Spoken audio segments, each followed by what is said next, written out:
Hey, everybody, and welcome to another edition of the Owner's Box. I'm Billy Koch, founder and managing partner of Little Red Feather Racing Club. Joining me alongside, as always, with shiny eyebrows, Michelle Yu. Michelle, why are your eyebrows shining? Because I got them tattooed. In full disclosure of Well, everything that happens in real life, yeah, right? so we get our eyebrows tattooed these days. Yeah. So like I Do you still have have hair there? No. right here, I have very thin eyebrows, and right Right. here, my eyebrows like grow up, Right. and so Okay. I have to get like them microbladed. It's called. So they put in Oh, like yeah, fake I have hairs. that. Yeah. Okay. Where'd you have microblading at? No, I didn't have it. I think my wife has that. Oh yeah. So I mean, it just fills in kind of like the area, so it looks nice. And people nowadays don't like to cop up to if they use filters, they get stuff done or whatever. So I I do use no get filter. my brows microbladed. Okay, well, good to know. We have a great show. Eddie Woods is going to join us. If none of you know Eddie Woods, he is Then you one of haven't been around the horse racing game in a yeah, long he time. is one of the preeminent trainers and breakers of young horses. He's also an amazing consigner. In fact, he just sold the $3 million Curlin No, Gunrunner. Gunrunner, sorry, Gunrunner Colt to Bob Baffert and Amir Zidane at the recent OBS March sale. He's going to join us. He is also retiring. So we wanted to go out on a Crazy. high note. Yeah, we are going to miss Eddie Woods. So we're also going to have our second Kentucky Derby draft, which will come up in a second. We're going to go 1990 to 2009. Last time we did it, it was so fun. Michelle and I had such a blast. We basically just do it for us. And then Right? Not for anybody else, just for us. it's just for us. So what else is happening in the world of horse racing that we should talk about before we do our draft and before we get to Eddie?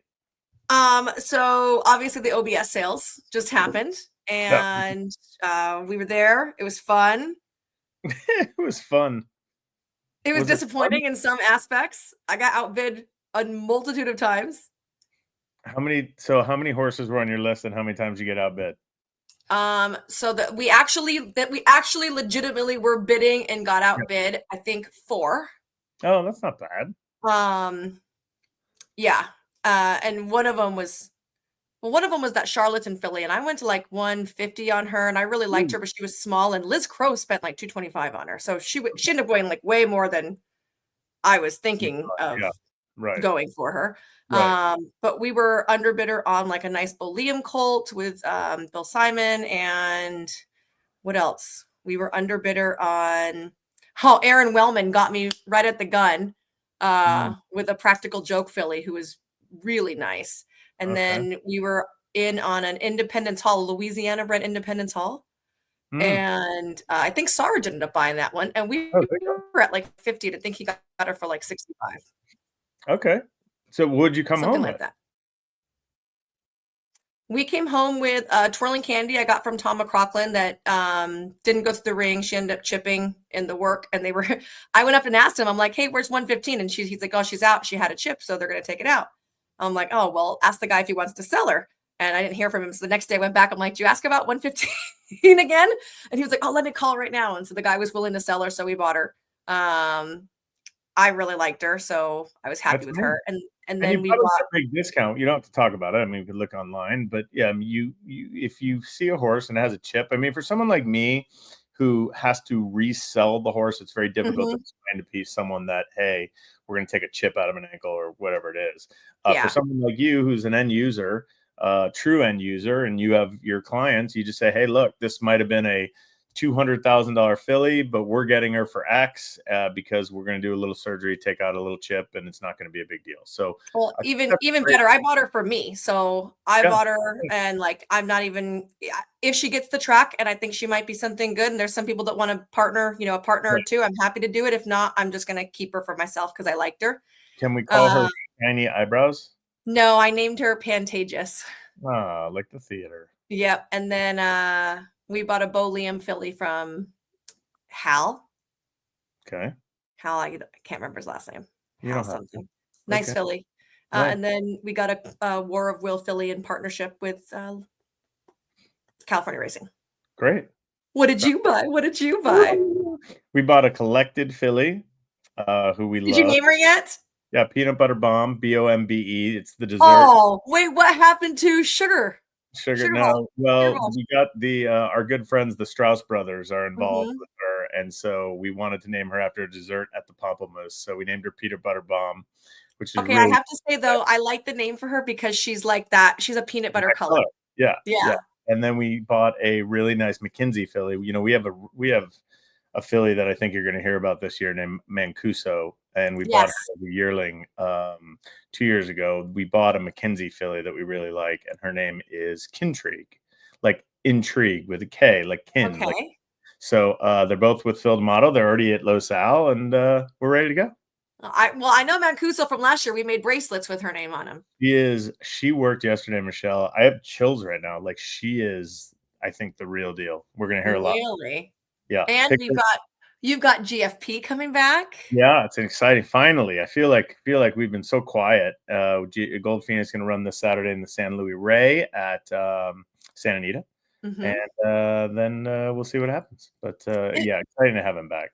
Is the white lady yours? Yes, she's a beast. Yeah, well, you see her. Yeah, Saul Cumin bought her Matikit, and we're involved. Strauss is involved, and she's a really nice filly. Yeah, She's really nice, Billy. I think she's going to be has a chance to be a stakes type filly this Oh, summer. yeah. For Yeah. sure, she's got a chance to be a stakes type filly. Really nice. So we're excited. We're excited. Okay. Things on I the haven't seen horizon. her work, and so just since you were talking about horses, I thought I would ask. Yep. All right. Um, Let's go. Let's do our draft okay. because then we Okay, can so talk first of again. all, real quick, I did put up our thing on our Twitter and Oh, everybody voted. well, Okay. whose team won? 67% with the girl power team. No Only way. 3% liked you. Yeah, sorry. Wow, that's so disappointing. I love my Sorry. team. All right. Well, I'll get you this week. So here's what I'm going to do.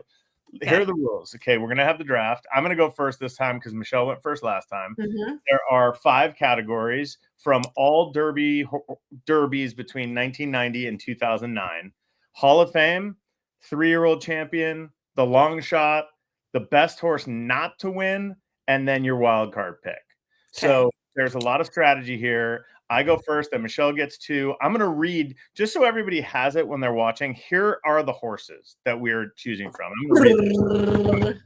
1990 Unbridled, 1991 Strike the Gold, 92 Little ET, 93 Sea Hero, 94 Go for Gin, 95 Thunder Gulch, 96 Grindstones, 97 Silver Charm, 98 Real Quiet, 99 Charismatic. Into the 2000s, it's Fusaisi Pegasus, Monarchos, War Emblem, Funny Side, Smarty Jones, Giacomo, Barbaro, Street Sense, Big Brown, and Mine That Bird in 2009. So this is a really fun exercise. There's a lot of strategy here, and I'll tell you about it in a little bit. But my first pick is going to be my wild card, Okay. which is just kind of off the board. I really wanted to have this horse on my team because I think he is it's one of the saddest stories ever in horse racing, and I just Oh, think you're he's gonna go so Barbaro. talented. Yes, and I want to have Barbaro on my team. I want 2006 Barbaro. For those of you who have living in a box, he won the Florida Derby so impressively, won the Kentucky Derby so impressively. I almost started crying just now. Me too. Then he broke down in the Preakness, and I just felt like I needed to get him on my team, and he doesn't really fit in any of our categories. So I wanted to take Barbaro as my wild card pick, which is rare, and it's a risk to take Barbaro first in my wild card, but I wanted to have him. So Michelle, you're up for 2 picks, and you have all the categories available for you. Okay. Well, All right. I'm going to start with my best pick that didn't win because Oh, I okay. kind of alluded to him in our last draft, and You I'm going did. to go with Best Pal. Oh my gosh, best pal. I love Best Pal. Oh, He that's amazing. was amazing. What year was it? He ran here in second, 1991. He's Oh, eight, yes, eight, Strike the Gold. 9, I wait, can't believe you're 88, taking 88, best 89, pal. 99. Yeah, right? Okay. Yeah. Yep. So Um, that year he had run in like the San Rafael, the Santa Ana Derby. He didn't win either of those. Ran second in the Kentucky Derby, second in the Preakness. So his 3-year-old year wasn't great, but his as an older horse, I just want to list you what we won. So he Go came ahead. back, or at the end of the year, he won the swaps. He won the Yep. Pacific Classic as a 3-year-old. And then he ran fourth in the Super Derby, second in the Cal Cup Classic, and then second in the Citation. And then he came back the next year. He won the San Fernando, the Strube, which is a grade 1 at the time, the San Ana Handicap grade 1, the Oakland Handicap grade 1, fourth in the Pimlico Special, fifth in the San Pasquale. And then at the end of the year, he came back and he won the Hollywood Gold Cup, and he ran second in a grass turf 1 race, grade 1 race on the turf. This is such a mistake. You're going with your heart. I know, but I love him so much, and I had to have him somewhere. So best pal for me. Okay, for the best loser, great. The best horse that didn't win. Best horse that didn't. All right, where are you going next? Well, I guess I'll go to Hall of Fame because there's only really one. There's 2. Are there 2? Yes. Who? Silver Charm and who? I'm not telling you the other one. You didn't look it up. I did. I went and I looked up on Wikipedia. I have it still right here. All of the horses that have been put into the National Horse Racing Hall of Fame. And I'm like scrolling down. I'm like, none of these are the dirt. I'm like, I literally went like horse by horse. I believe Unbridled is also in the I don't think he is. According to my notes, it said he was. He was 3-year-old champ. No, he was. He was also, I believe he's in the Hall of Fame. Hold on. I looked. Okay, because I looked. You're taking Silver Charm. Okay. Yes, I'm taking Silver Charm as my Hall of Fame. And if you had taken him, I was going to say I'm going to take Best Pal, and then I was going to switch my didn't win. Because even though Best Pal didn't win, he is in the Hall of Fame. Let's see. Trainer Carl Knapsinger was in the Hall of Fame. Yes. Yeah, it says Unbridled right here. Where? All right, I'm just going to say that he was in there. Let's see. You're looking at Wikipedia. I looked at Wikipedia. Well, let me while you look at that. See, even on his if you go to Claiborne, maybe he's not. Maybe I was wrong. Not. Okay, so I don't get a Hall of Fame horse. Well, I'll just on his Hall of Fame or on his Claiborne headline. Yeah, he was the champion 3-year-old of 1990. He won the Derby, the Classic, the Florida Derby, the What a Pleasure, and the Deputy Minister. Then they have all of his progeny, which include Kentucky Derby winner Grindstone and Preakness winner. For the sake of discussion, let's just pretend he's there, because if there's only one Hall of Fame horse, it is Silver Charm, and you're going to get Silver Charm. So, who doesn't love Silver Charm? I mean, he's still with us. He's the oldest living Derby winner, isn't he? Yeah, pretty cool. Yeah, he was amazing. Bob Baffert, of course, the famed green and yellow silks of Mr. and Mrs. Go ahead. Robert Lewis, who now has the Robert Lewis Stakes. I mean, they were just great people coming up with Lucas and Baffert and Silver Charm. He was such a hard knocker. I think all these horses, it's funny, Michelle, when we went through the list and we said these are like the hard knocking the blue collar Derby winners horses. Yeah. So Silver Charm and Best Pal to start. Well, I'll take Unbridled last, so then I don't have to worry about that. I'm gonna go. This is interesting now. This is interesting because you already took Best Not to Win, and let me tell you some of the horses that you left off Best Not to Win. Go ahead. Go ahead. Skip Away, 1996. Holy Bull. That was a hard one for me. 1993 or far, because I love Holy Bull. How about the horse that I'll take, even though it's bad strat? No, I'm not going to take it. I'm going to save it. Because I'm really torn. You know what? I'm going to take 3-year-old champ, and I'm going to go 2004, and I'm going to go Smarty Jones. Smarty Jones. Let me just read you a little. Obviously, he was undefeated when he went into the Derby, dominant 2-length winner for John Service. He won the Preakness by 11.5 lengths. Obviously, lost to Birdstone in the Belmont. 8 wins, 1 second from career start. And more than that, Smarty Jones captured the country. Yes. He was this legendary figure. The people's horse. He really was the people's horse. Right now, I mean, look at my team. I mean, Smarty Jones and Barbaro. You have the tearjerker team. I really do. So I'm going to take Smarty Jones for my 3-year-old. Now, you know what? I think I was going to wait because I have a lot of long shots. Yeah. I mean, the obvious ones, I'll just go through them because one's going to be Michelle. There's 3 that I really liked. Obviously, Mind That Bird, 50-1, and the call from Tom Durkin. But I never Mind That Bird. He didn't see him. Giacomo, or as I like to call him, Shakamo. Also I 50. always tie him with Ken Rudolph. I think we're looking for like the best horse that was Are also you? a long See, shot. I viewed this different. I went with like what evoked the most memory to me. Really Yeah.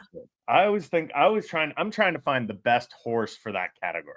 Okay. So that's in my mind. Now you can interpret it any way you want. But well, if you want that, I mean, if I really want a heartbreaking team, I could take Charismatic. He was Yeah. 30-1. And I have Barbaro, Charismatic, and Smarty Jones. There's no way I could lose that. But you know what? I think the best horse out of the long shots was Thunder Gulch. I 24-1. Let me just read you a little bit about Thunder Gulch. He was 24-1 in 1995. He won the Belmont. He was third in the Preakness. Career record 16 starts, 9 wins, 2 seconds, 2/3. He was all without Lasix, by the way. he was He just a raced dominant. medication free through his career. He was just an underdog, and I think of the long shots, even though he might not evoke this Mind That Bird or Giacomo long shot 50-1. This horse was 24-1. I mean, I think he counts. So I'm going to take Thunder Gulch as my long shot. I like that. You have 2 picks, Michelle. Can I tell you a fun, quick story about Thunder Gulch? Sure. So when they retired him to go breed, they have to teach the stallions how to breed, right? And Yeah. usually they mix up the mares so the stallions get like a little bit of every flavor. Yes. And for some reason, Thunder Gulch's mare never got changed. And so he always bred this paint mare. So when it came time for like actual breeding season and they brought the mare in, he was like, what's going on? I have no idea. And he like refused to breed. So they had to bring the mare that he like had been Stand like next to her. tending on. And then, yeah, like a fluffer. I love that. And he would like go to like mount her and then they'd like shove him over onto the other mare. Yeah. There you go. And then they slowly like weaned him off. But at one point, the guy told me they'd have the mare standing in the corner and Thunder Gulch would be like looking at her and breeding another mare. That's my squad is awesome. Listen, I'm getting unbridled because we're calling him a Hall of Famer, even though he wasn't. Okay. And again, medication free throughout his racing career. Okay, so you get 2, Michelle. Okay, so let's see. The long shot and your wild card. card. 3-year-old. I didn't win. I'm gonna go with my long shot, and my long shot is Mind That Bird.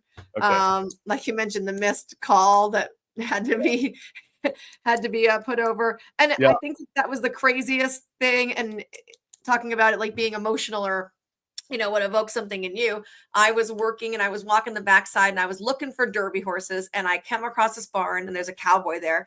And I'm like, oh, is, whoever, I don't remember who I was looking for, but I'm like, is Chad Brown in this barn? And he's like, nope, but the Kentucky Derby winner is. And I was like, oh, who's that? And he was like, Mind That Bird. It's my horse. I'm like, I've literally never even heard of your horse before. He was like, come over here, right?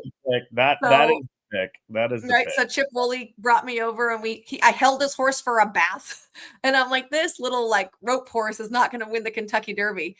And after he won the next day, I had to go back over to, do more of my work. He goes, oh, you didn't think I could win, did you? I'm like, I certainly did not, sir. But Mind That Bird. And Chip Woolley to this day still makes fun of me for that, by the way. Mind That Bird. Great pick, Michelle. Great pick. 2009. All right. So you have 3-year-old in your wild card. Okay. So 3-year-old, I actually was. By the way, a horse that won that was also named 3-year-old. They were all 3-year-olds when they won the Derby. Right. I actually was going to use Unbridled, which is why I had all his information up. But because you're going to, I'm going to switch. Okay. Okay. So for 3-year-old champ, I'm going to go Big Brown. Very good pick. Love how I feel like he was a very polarizing horse. Yeah. Not just from him, but from his connections, IEAH and Dutro. And then he was a favorite and he drew the 20 hole. I mean, he was a turf horse. He was a turf horse that was bred to be a sprinter. And they're like, he's never going to get it. And this horse just manhandled, right? He won the Derby. He won the Preakness. I just think he was super cool. He was fun to follow along. And then after the Belmont kerfuffle, he came back and he was, a multiple Grade 1 winner on multiple surfaces. I love a nice competitive horse. And if he wasn't nagged by feet issues, I think he would have been a really great older horse. So for me, Big Brown. I love that you got Big Brown. So, wow. Okay, so we know that I'm having. Should we talk about Unbridled for a second, just because you do? I mean, you're talking about a tearjerker with Mrs. Gentry. Yeah. We won. We It was won. really an incredible moment from Bridal. Not only that, he became an incredible sire. So even though I thought he was in the Hall of Fame, obviously, Michelle, maybe you're right. So I'm going to take now. I have two choices. There's a lot of choices. I mentioned Skip Away. I mentioned Holy Bull.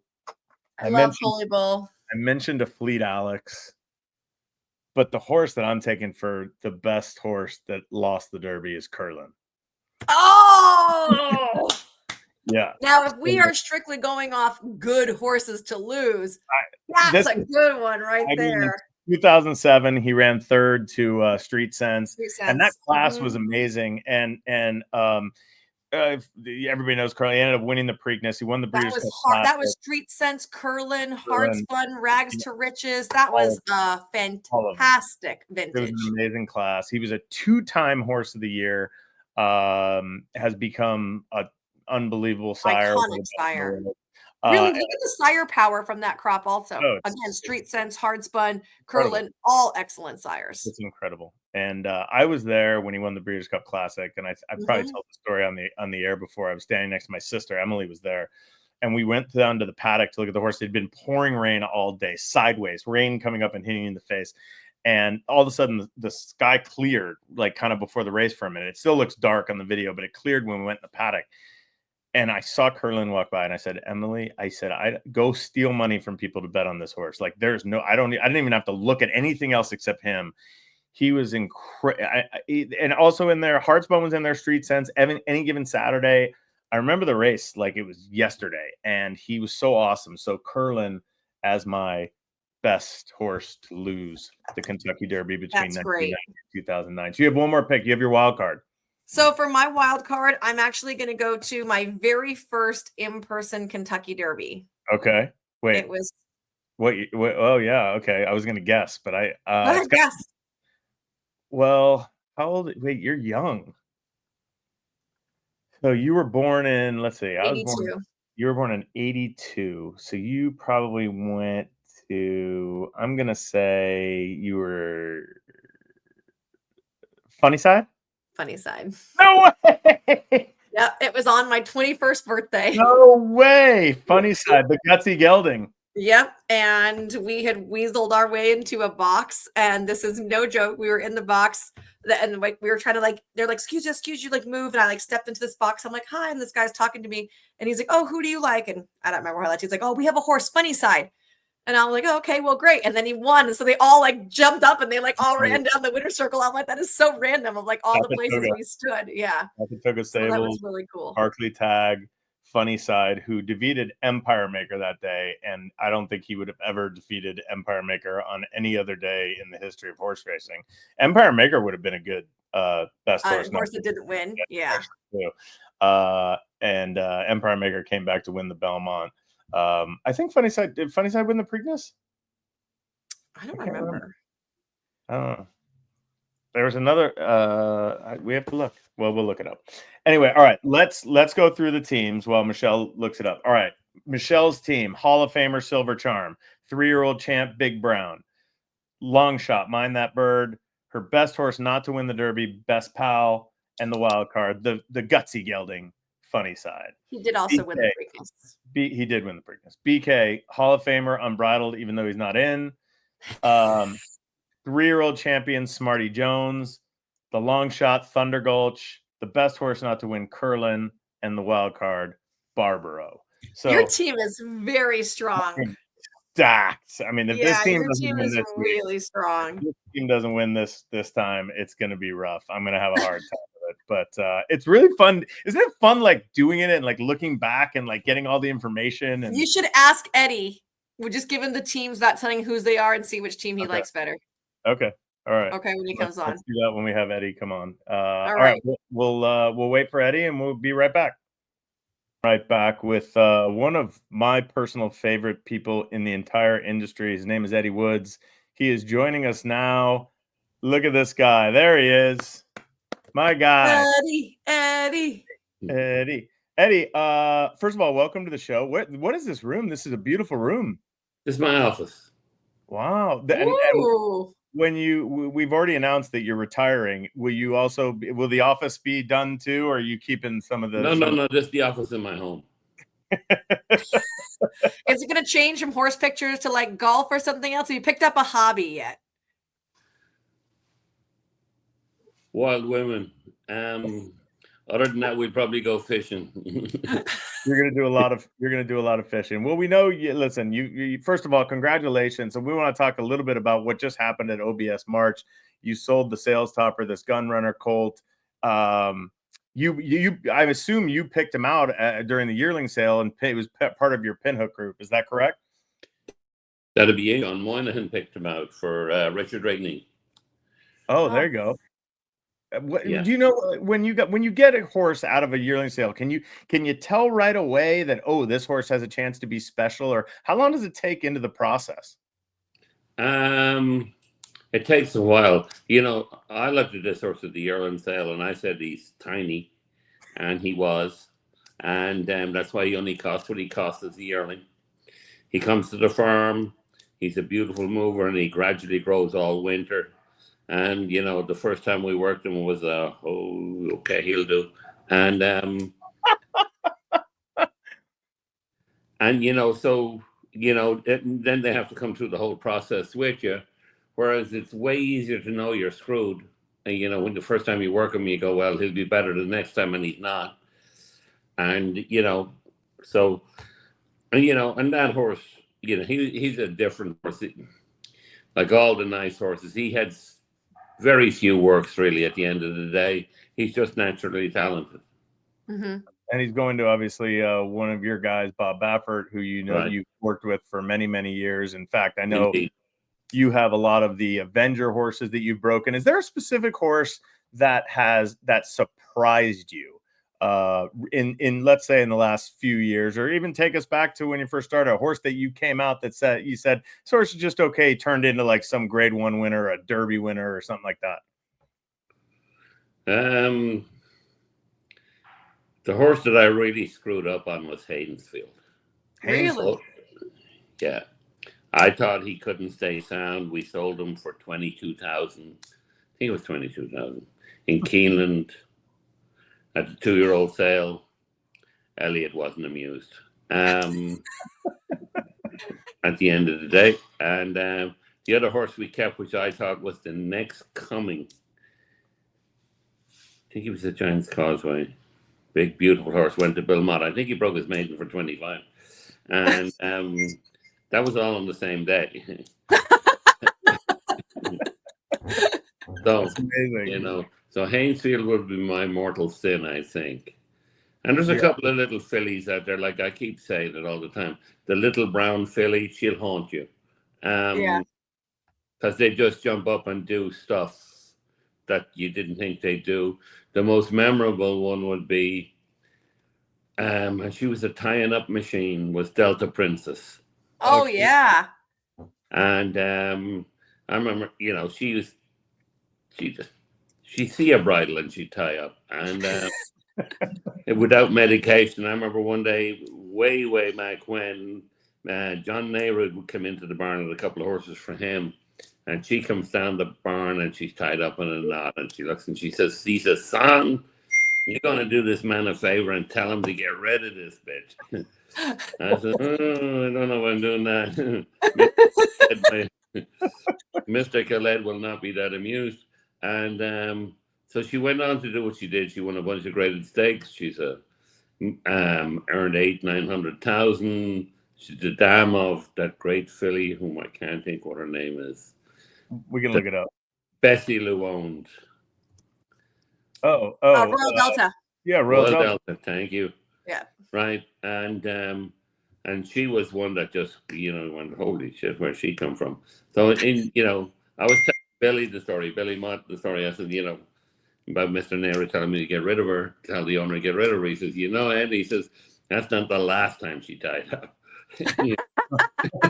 Well, I remember when Royal Delta went to the Middle East and they had taken her off Lasix because she had tied up before she left. And Right. When they took her off Lasix, she had such a better experience. When he brought her back, he kept her off Lasix, and everyone's like, "What?" At the time, you know, like, "What are you doing?" And he's like, "Let me tell you, it makes a world of difference with her." Yeah, yeah. No, it's a tricky family, but brilliant family. But that was that kind of thing, you know. So we have all kinds of different experiences. Look, Eddie, when you go ahead, Michelle. how did you get into being a breaker and a consigner? Um, Born into the horse business. My dad was a jock and then a trainer, and I rode steeplechasing for a while in England and Ireland. Ended up coming here to a friend, Tony and Joanna Everett. They're no longer a couple, but they were friends of my dad's because I needed a job. We were going nowhere. I'm 29, I think, or 28. And at the time, the Arabs were coming into our immediate area and buying up all the good farms and everything, so they had the good jobs. But I had no broodmare, yearling, or anything experience. It was all steeplechaser. So someone said, "Come to the States, get some experience, and you know, when you come back, you know, you get a good job here in one of these places." And so I came over here. I went to Cashel Stud originally. Couldn't handle the broodmare thing. They walk way too slow. It's like just killer. And ended up, wasn't on a slave wage, if you want to call it that. And Joanne Everett came over one day first and said, "Look, we need some help. We're going to send some horses to the Miami sales. We'll be sure to help on the farm," which is another episode farm, and come help us. Come help us out there. So went there, stayed there for 8 years. Ended up, after being there for 2 or 3 years, doing the 2-year-old sales for them all over the place: Miami, California, Ocala, Maryland. And then after 8 years, I went on my own. Mm-hmm. Took you 8 years, huh? Yeah, I know. Slow learner. How to get that walk up. What was the toughest thing that you had to learn when you kind of first started? Obviously, now you've been there for so long, and this is it, which is sad. But we're going to talk about that in a second. But what was the learning process like for you? What was the hardest part? Learning the American way. Speed. Everything I'll come up to do was they all went a minimum of 2 miles, and you brought them along quietly, and you just European racing, even the flat racing, is the speed is all at the end, not at the front. Sure. And hence you see all the come behind grass horses that come to this country. And it's just learning that speed is great, but it can kill them. So there's an in between, and and I think I benefited from the steeplechase thing and the speed thing with another episode. They didn't deal with expensive horses. They dealt with, even though, some of the best horses come out there were grass horses. But the bulk of the product that came out there were fast 2-year-olds, early 2-year-olds, running Keeneland, running Hialeah back then, back when what's the name of that futurity in Louisiana was a big deal. Almost. Like around the time they had the Super Derby. Big Barn? Around the time they had the Super Derby, right? Yeah, but it was around that time. The Jean Lafitte. You had to run in trials to qualify for it. And typical Louisiana, we sent several out there. And after a couple of trips, we learned that if you don't use a Louisiana trainer and a Louisiana jockey, you got no shot going for that. You're coming out, I gave it all. And so, part of the fun of the whole deal. But the learning experience between, yes, you need speed, but you need to temper it, was I think, the best thing I got out of the whole deal. Yeah, that makes a lot of sense. That's it. It's such an interesting game, the game we all play and the game we're all a part of. What part of this game do you like the best? Because obviously you're very good at your job. You do the breaking, you do the training, but you must get immense joy seeing these horses go down the road and become champions. Is that the crowning achievement, or is it just making sure they get out of your program in good shape? There's a lot of things. The thing I like the best is, apart from selling $1 million horses, is It's selling $3 million horses. thank you. Yeah, I'll go with that too. And the part I like the best is when we're breaking the babies and we go to the paddock. You know, we go to stall, the shed road, the round pen, through them. And then we go to the paddock, out to the big paddock. It's the last step before you go to the track, and you're watching them canter around there in the line, and you're going, "Oh man, look at him! Oh shit, we're screwed here." And and it's, you know, that's the part I like the best. Be it, you know, even then, you know, you're in trouble with the odd horse, more than the odd horse. And but that's that part I like the best. You know, I always look forward to it. Yeah, and you also like dealing with crazy people like owners and trainers that bother you constantly about their horses, right? That's also only the red feather I've ever ridden has been really a bit of a pain, but everyone else is kind of normal. Hey, no, but you know, how do you do such a good job of, you have to deal with people, and a lot of the people in the horse business, they're not great. That's why they're in the horse business. A lot of these trainers, I call them socially inept.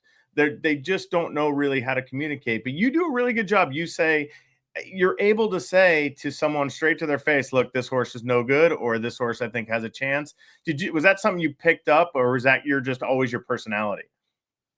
No, that's always been my personality. And, you know, sometimes it got in the way, especially when I was riding racing. I could often say, you know, this thing's no good. They can't handle it, you know. Oh, he'll win a race somewhere. Yeah, he'll win a race somewhere. And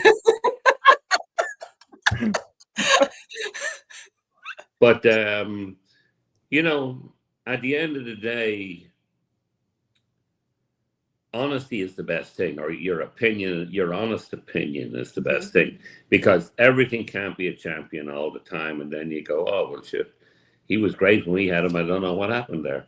When you did piece of crap. And so it's you just gotta, it is what it is.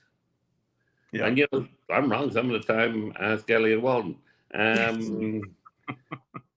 But most of the time, you know, fairly accurate. Yeah. Eddie, do you, since you do breaking and you do consigning, do you have like two separate parts to your morning? Do you keep those kind of horses separate? No. Or are they all just doing the same thing? No, they all train together. They all break together.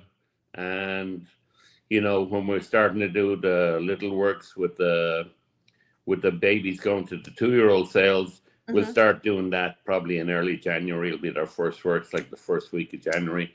Way back when we used to have the sale in Calder for the Florida breds, and then Faisy Tipton came in right behind it 2 weeks later. You know, historically, our first works for the babies going to the Calders, to the OBS sale, were Christmas Eve, and for the Faisy Tipton sale were New Year's Eve. And things have changed now. We go into the first couple of weeks of January, and then we start picking it up with them. Generally, the horses, and we gradually progress it depending on what sale they're going to. And the horses going to the races, we won't do a whole lot with them until late February, early March. Then we start picking it up with them. And, you know, but they all train along as the same group every day from a cantering point of view and everything like that. So it's much the same. Yeah, amazing. Go ahead. What Michelle. about what about when you're deciding who goes to what sale? Because I feel like from a consumer standpoint, we tend to think March is a little bit more select, and it's a little bit harder to buy a horse because it's so small. But OBS is also OBS April is also very vast. But you kind of want to have a horse that stands out to get a lot of attention, right? So when do you start to decide in that process, this horse goes here? You're going to do that in like, on the March horses, you probably have to make the definite call in December. In December? Wow. Yeah, or maybe the first week of January, because then it's not like when Bob Baffert nominates all of his 3-year-olds to every race and you decide like the week before who's getting on the van. Unfortunately not. Yeah. But the thing is, anymore, like, you know, the March sale is a great sale. The April sale is a great sale. And the March sales got some horses in there that shouldn't be there, but they're horses that wouldn't have got into the April sale because of the selection process. And it thins it out a little bit. But either way, we tried to take good horses to every sale. And the biggest thing we try to is not compete against ourselves in our own shed row. You can't show up with your 3 Uncle Mo's in March. You know what I mean? You got to split them up a little bit. 1 in April, 1 in March, 2 in April, Colton a filly, or and that's how we do all of that. You can kind of go anywhere. I'm glad you mentioned Uncle Mo. What's your favorite stallion to bring a horse? What are you like? This is going to be a slam dunk. If you can steal an into mischief, it's all over. I'll go back. If you can steal a gun runner, it's all over. You stole that gun runner, didn't you? They did. I didn't.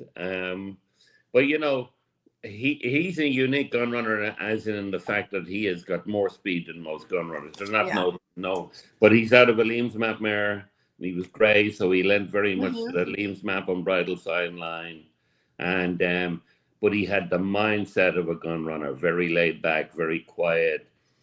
He put on 50 pounds while he was in OBS, that kind of horse, Wow. Yeah, that's amazing. Eddie, we know this is it. This is your last hurrah. How did this decision come about? Excuse me.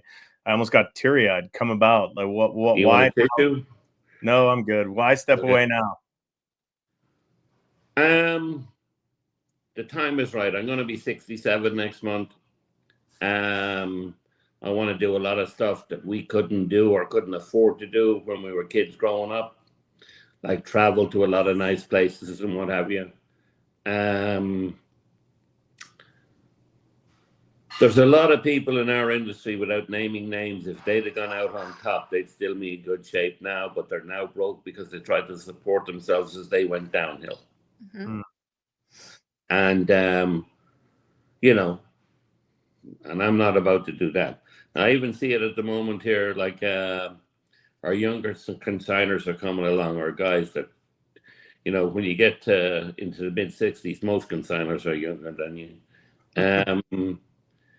But the new people coming into the industry, the new buyers, the new clients, they're going with the people of their own age because they have everything in common, a lot of stuff in common, and a lot of my clients have gotten older, not doing it anymore. Some have passed away, unfortunately, and it's, like I say, it's tough to round up the younger generation. They're going with guys of their own. So things I can see, my numbers are from a training point of view. My numbers have been the same for 20 years. From a pinhook, from a sale point of view, they've slipped over the last few years gradually. And probably this year will be the least number of horses we've sold in a long, long time. Wow. I feel like you still have a big full shed row of horses. So when you retire, who are you passing a baton on? Is there someone that you would refer your clients to, or you just like, just enjoy it and figure it out on your own? See ya. We'll give some guidance along the way, or certain hints or whatever. You know what I mean? But a lot of the time it's like when my clients say to me, well, who do I need a trainer.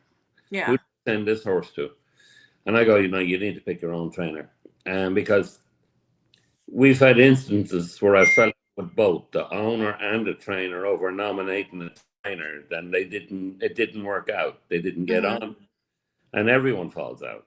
So you just pick your own, and you go on. And in certain cases with certain guys who have multiple trainers, the clients that we've had for years, and they have multiple trainers, a lot of horses will go, well, where does this one need to go? I'll say X, Y, Z, in my opinion, that he fits them horses, this kind of horse well, that kind of stuff. Okay. Going back to the sales really quick, I want to ask one quick question. As a buyer, let's say someone's kind of new to the game and they're going to the 2-year-old sales, and they walk up to the Eddie Woods barn and they want to see some horses. What advice would you give them? Which obviously, this is a new person.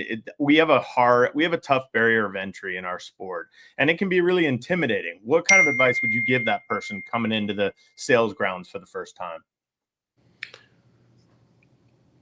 He needs to find someone he can really trust. And that needs to come from an advisory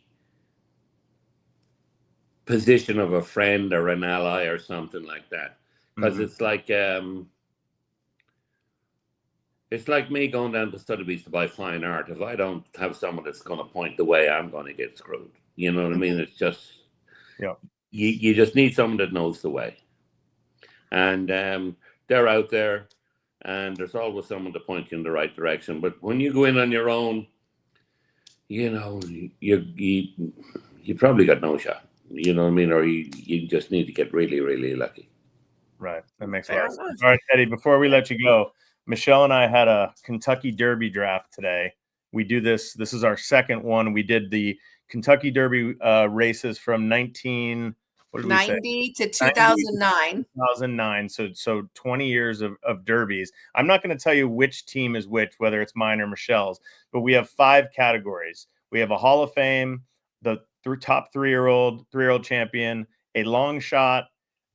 We had the best horse not to win the Derby, and we had a wild card. All right, I'm going to read you one of the teams, then I'm going to read you the second team, and you're going to give us which team is better. Okay, better horses. Is that the way to look at it, Michelle? Yeah. Better horses? Okay. One team, Silver Charm, Big Brown, Mind That Bird, Best Pal, and Funny Side. That's team 1. Okay. Team 2 is Unbridled, Smarty Jones, Thunder Gulch, Curlin, and Barbaro. Those are the 2 teams. You have to take a vote for one of those teams before we let you go. Well, I owned and I sold Big Brown. Oh. But you have him on the wrong team. Yes. Yes. All right. A vote for Billy's team again. Eddie, listen, man, I know you're. Wait. I have one more question. Who is your favorite horse you've ever sold? What's the horse that hangs over your mantle?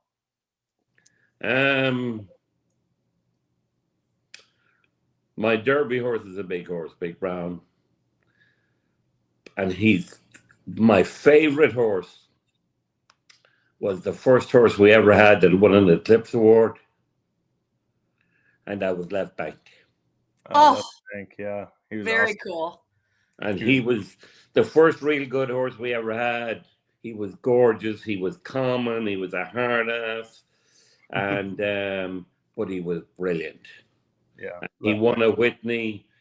And the only way I ever thought he'd win a Whitney was if you called Sally, because he didn't need to go 2 turns. All right, last question. We know you're retiring from the sales game and from everything, but would you ever jump in to be an owner? Would you ever join a partnership group? Would you ever start your own thing as an owner? I've run some horses as an owner, and I found my silks to weigh a lot. It slows them down immensely. But no, I wouldn't be adverse to going in on some horses here and there. And, I'll stay in the business with people pinhooking and what have you, quiet partner and that kind of stuff. And dabble. A quiet partner until you send him to the consignor and Eddie's like, hold on, I've got an idea for how to do this a little bit better. No, you kind of leave them alone. So most of them, I pick where I go, and they're good people. All right. Well, Eddie Woods, you are going to be missed, and we appreciate your time today. Thanks for joining. Thanks for having me. We'll see you in April. Look forward to it. All right. Thank you, Eddie. Thank you, Michelle. Eddie Woods here. He's so great. That was amazing. Pretty funny. Yeah. That was like one of my top 5 favorite interviews of all time. That's good. I'm glad my team won. That's all I care about. I totally thought I had it, by the way, when he said I did Big Brown. I was like, all right. His eyes rolled when you said Curlin. He was like, oh, whoever's team this is wins. I kind of sensed that too. Yeah, the Curlin got it done. Curlin got him. What's coming up this week, Michelle? What do we have? Okay, so coming up at Santa Anita, we obviously have racing on Friday, Saturday, and Sunday. On Saturday, we have the San Luis Rey Steaks, so that should be nice and exciting. We also have the Chicken Sandwich Festival, which is always delicious. I would like to have a chicken sandwich right now, actually. I'm hungry. Tonight is actually Chick-fil-A night for Spencer's Little League, so we all have to go to Chick-fil-A tonight. So I'm going to eat a chicken sandwich tonight. I'm so Isn't that torn so on exciting? Chick-fil-A. I really like Chick-fil-A, but my wife told me it is absolutely like just horrific for you. Really? Well, because it's fried. You can get grilled. No, I don't know. I think I there's mean, some. is it any more? Okay, wait. Is it Yeah, any more horrific for you than any other fried chicken sandwich? probably not. I don't know. I had Dave's hot Because chicken when I was in Vegas. That was pretty good. I don't mind it, but it's really expensive. Like really Oh, expensive. really? I don't know. And the last time I went, it took like 40 minutes to get our food Interesting. because they have one right by the racetrack. All right. Am I going to But see you this anyways, weekend? so that is what's coming up. I would tell you more, except my computer's frozen. I can't switch my screen, so that's all I know coming up. But we have racing Friday, Saturday, and Sunday, and chicken sandwiches. Great to see everybody. We'll see you next week. Thanks, Michelle. Bye. Thanks, Eddie.